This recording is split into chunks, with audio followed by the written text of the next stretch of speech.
Deməli klubdaydım, gecə içdim. Bir dənə masa gəldi, 4-5 dənə oğlan. Nəsə onlarla bir yerdə viski içdik. Hardasa 5-6 bokal içəndən sonra mənə təklif elədilər görüşmək də, çıxıb sözdə görüşmək. Mən də dedim yox, onlar dedi ki, səhər üçün içəridə burada pul xərcləyirsən, deyirsən yox. Mənə dedilər ki, çıxaq sonra bir dənə telefonla danışaq. Ya buraxdı ki, içəridə səninlə danışmaq istəyən adam var. Mənə maraqlı gəldi, çıxdıq qapının ağzına. Bizim də pul belə yerdədir ki, arxası promoy ağaclıqdır da. Sahilin arxasıdır da elə bil. Nəsə keçdik qulğun arxasına. Yerdə qırıq pəncərələr var idi. Pəncərənin qırağında deyə o rezinlər olur.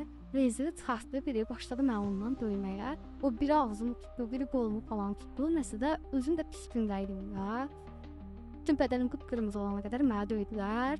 Sonra da buraxdılar, qaldım orada, çap getdilər. Evdən inciyib gedənlərə demək istəyirəm ki, yəni o səhvi edəndə o evdən inciyib getmək, yəni sizin üçün axılçılığındır da. Yəni nə barədə, nə eləyirsiniz eləyin, pis, yaxşı evinizdə olun, ailənizin yanında olun.